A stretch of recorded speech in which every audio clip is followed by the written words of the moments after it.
मंगल मैं मंगले चरण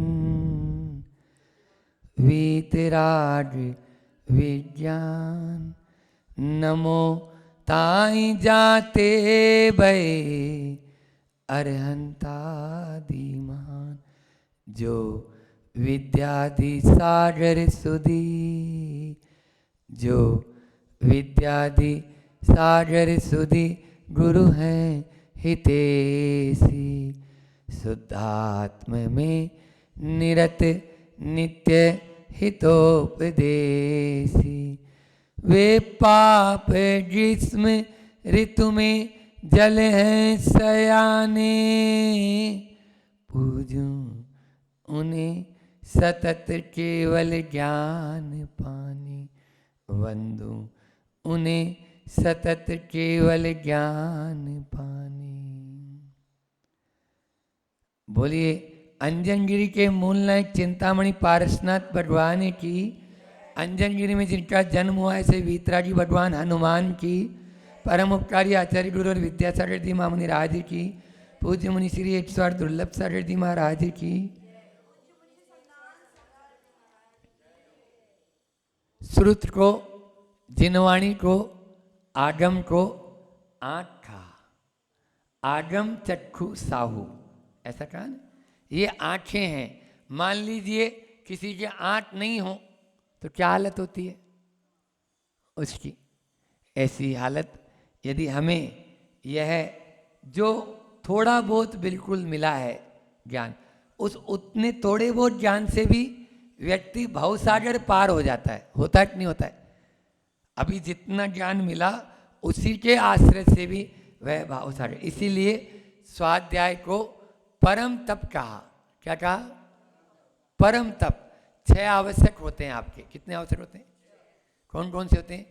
देव पूजा, गुरु उपासना, स्वाध्याय, संयम, तपस, दानम चेति, गृहस्थानाम षट कर्माणि दिने दिने। ये 6 कर्म बरोबर करना है।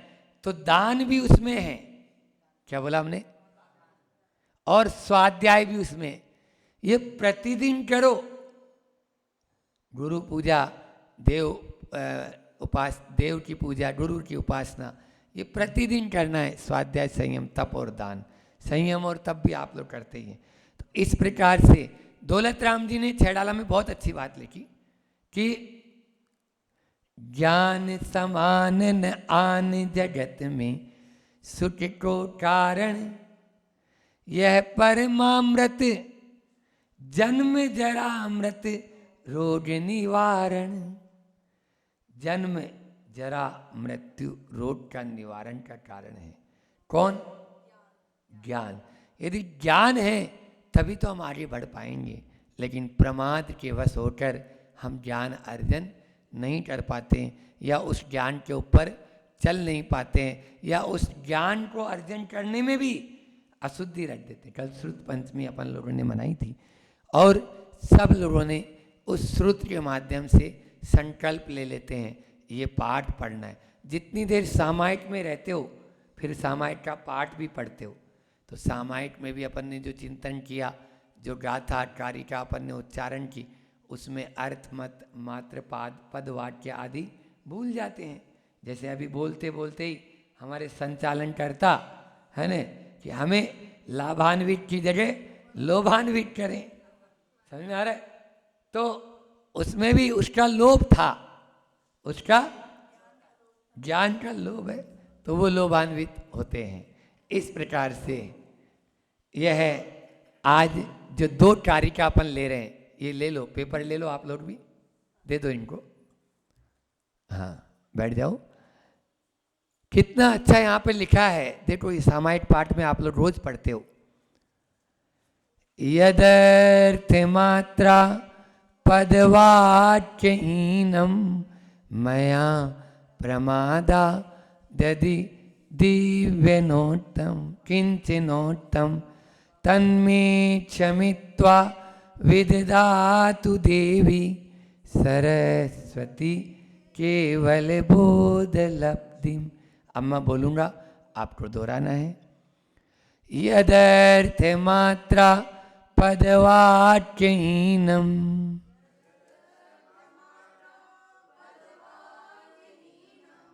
मया प्रमादा दधि किंचनोत्तम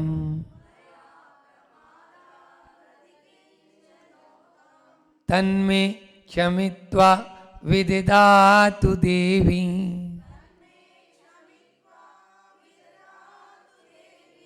सरस्वती केवल बोध लब्धिम।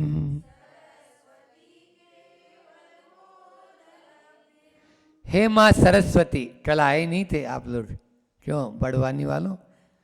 आज अपन श्रुत पंचमी रोज मनाओ। तो हे सरस्वती, हे जिनवाणी माँ, हे आगम, हे श्रुत, यहाँ पर सरस्वती उसी का नाम। हे शारदे माँ, शारदे भी बोलते हैं उसको, है ना। हे शारदे माँ, हे शारदे माँ, अज्ञानता से हमें तार देना। कल आप लोगों ने बोल रहे थे। तो हे सरस्वती माँ, प्रमादादि, प्रमाद आदि के द्वारा, मया मेरे द्वारा, किंचन और तम कुछ न्यून पढ़ा गया है। क्या पढ़ा गया? अर्थ से, मात्रा से, पद से, वाक्य से जो मेरे द्वारा हीन पढ़ा गया, तन्मे क्षमित्वा विदधातु देवी। हे देवी, आपके द्वारा वह क्षमा हो, आपके द्वारा वह क्षमित्वा, क्षमा करके, केवल बोध लब्धिम, केवल ज्ञान रूपी बोधि की प्राप्ति करा दे। जो भी मेरी गलती हो उसको आप क्षमा करें और आगे जो है मुझे क्षमा करके केवल ज्ञान की प्राप्ति करा दे। आगे वही बता रहे हैं, प्रतिदिन आप लोग पढ़ते हो, वो कारिका भी ले लेते हैं, फिर दोनों का मैं आध्यात्मिक अर्थ भी इसके अंदर जो छिपा हुआ है वो भी आपको बता देता हूँ। बोधि समाधि परिणाम शुद्धि,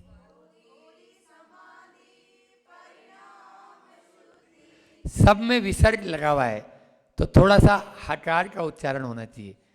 बोधि समाधि परिणाम शुद्धि,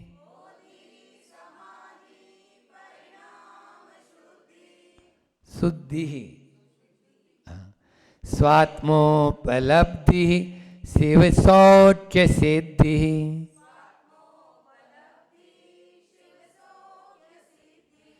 चिंतामणिं चिंतित वस्तु दाने,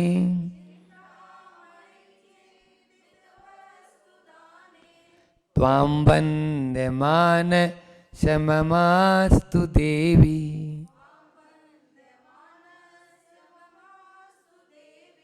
हे देवी, कौन सी देवी?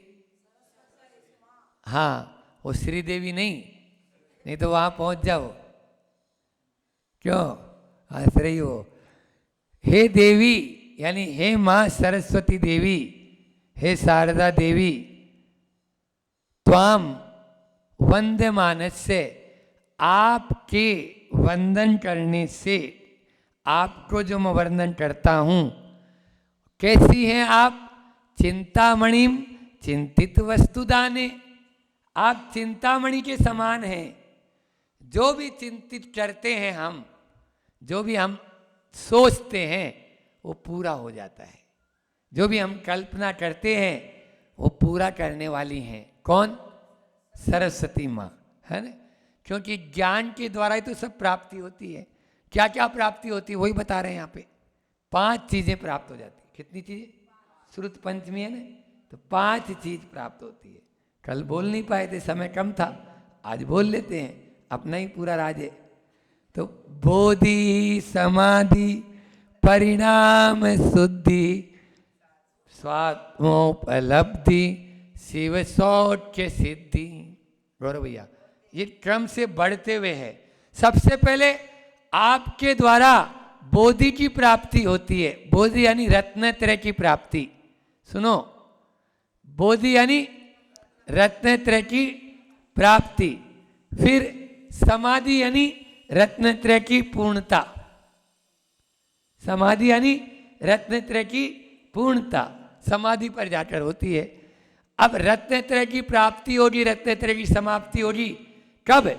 जब परिणाम शुद्धि, हमारे भाव पवित्र होंगे, परिणामों की शुद्धि होगी, परिणामों की शुद्धि होगी, तभी हमें स्वात्मोपलब्धि, अपनी आत्मा की उपलब्धि होगी। और जब आत्मा की उपलब्धि होगी तभी शिव सौख्य सिद्धि, शिव सुख की प्राप्ति होगी। क्रम से होता है। अभी वर्तमान में मोक्ष है क्या? नहीं हो रहा, तो कहां तक जा सकते हैं? समाधि तक जा सकते हैं। फिर कल आया था मूलाचार में कि वो 3 भव में मोक्ष की प्राप्ति कर लेता है। तो अभी क्या होगा? हमें बोधि की प्राप्ति हो जाएगी। अभी क्या होगी? समाधि की प्राप्ति हो जाएगी। फिर परिणामों की शुद्धि, अगले भाव में फिर से हमारे परिणाम शुद्ध बने रहें और स्वात्मोपलब्धि यानी अपनी आत्मा की उपलब्धि होगी और शिव सौख्य सिद्धि यानी शिव सुख की प्राप्ति भी तभी होगी। हम मोक्ष की प्राप्ति करना चाहते हैं या नहीं करना चाहते हैं, तो उसके लिए क्रम से होगा। आप चाहो एक साथ हो जाए, 3 काल में नहीं हो पाएगा। तो यहाँ पर आचार्य भगवंत ने यही रास्ता हमको बताया है। पहले श्लोक में प्रमाद तय शब्द आया न, क्या शब्द आया? प्रमाद से, है न, मैंने अर्थ मात्रा पद वाक्य आदि में जो भी हीनता व्यक्त की, वो हीनता दूर होकर मुझे केवल ज्ञान की प्राप्ति हो जाए, आत्मा की प्राप्ति हो जाए। जब तक हम अपनी आत्मा में नहीं डूबेंगे तब तक 3 काल में केवल ज्ञान की प्राप्ति नहीं होगी। और जब तक केवल ज्ञान की प्राप्ति नहीं होगी तब तक मोक्ष की प्राप्ति भी नहीं होगी। तो सबसे पहली अवस्था है प्रमाद छोड़ो। क्या बोला हमने? लिख लो, प्रमाद हमारा प्रबल शत्रु है। 1 सेकंड का प्रमाद हमें अनेकों भव पीछे धकेल देता है, अनेकों भव पीछे धकेल देता है, क्योंकि प्रमाद के द्वारा ही सारे अपराध होते हैं। प्रमाद आया, अपराध शुरू, गाफिल हो जाता है। इसलिए हमें, कल मैंने आपको 4 बातें बताई थी कि जिनवाणी माता को प्रमाण मानो। प्रमाद को छोड़ना है ना, तो जिनवाणी माँ को प्रमाण मानो और उस पर अमल करो। अमल नहीं कर सकते हो तो कम से कम ग्लानि का भाव रखो, मैं कर नहीं पा रहा हूं। गर्व मत रखो। रात्रि में भोजन करके गौरवान्वित हो रहे हैं तो वो गौरवान्वित नहीं, समझ में आ रहा है? हाँ, हमें ग्लानि का भाव रखना है और फिर रुचि जगाएं जिनवाणी के प्रति। यह हमने कल रखा था। हाइकु 2 हाइकु आज लेते हैं अपन, कल भी नहीं ले पाए थे, कि ज्ञान जो है ना वो त्राण है, तारने वाला है। 5 अक्षर हो गए। ज्ञान त्राण है, संयत हो तो प्राण, अन्यथा स्वान। संयत होगा तो आपका जीवन बचेगा।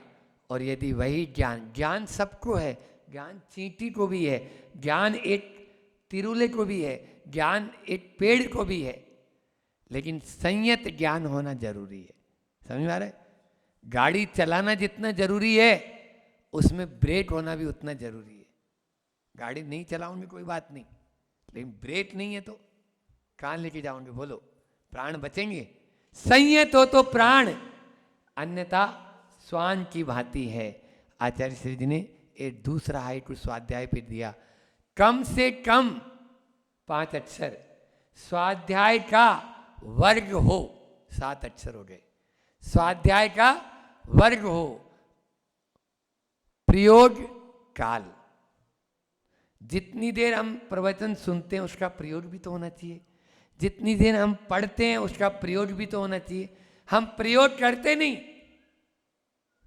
योग करो, प्रयोग करो, तभी वह सहयोग हो पाएगा।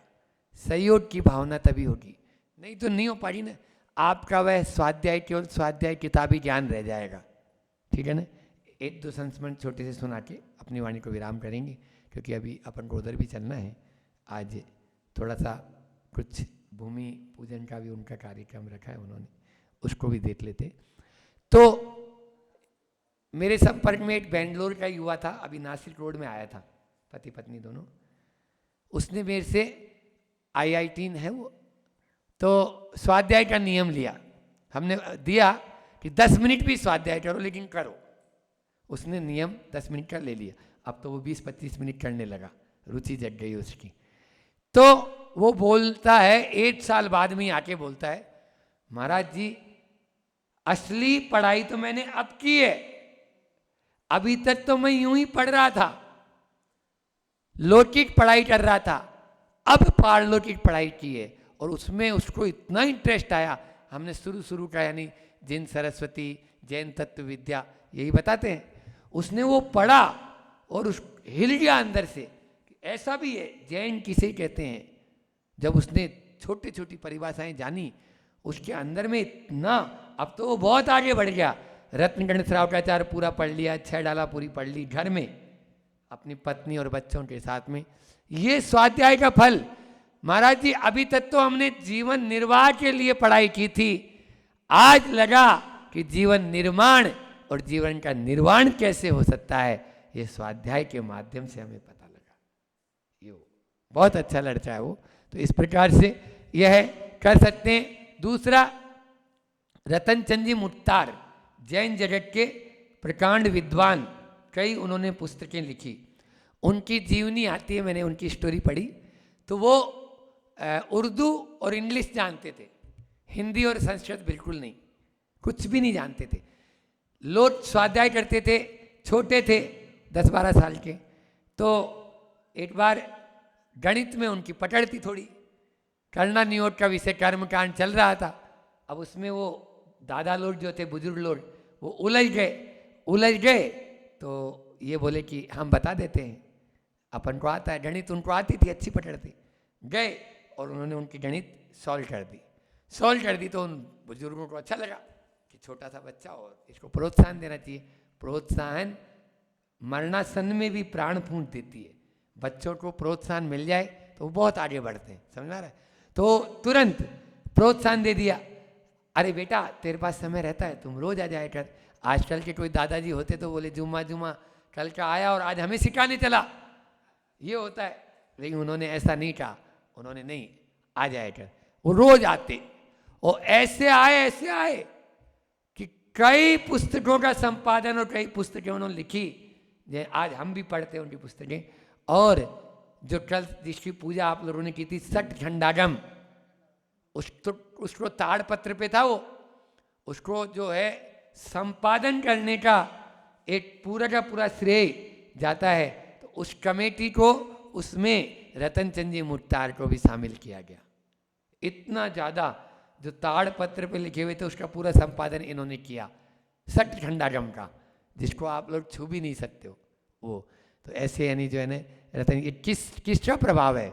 ये है स्वाध्याय का प्रभाव। स्वाध्याय के फल से, सुनो गौरांशी, अपन पढ़ें और अपन को याद नहीं होए, है ना, समय पर वो बात याद नहीं आती है।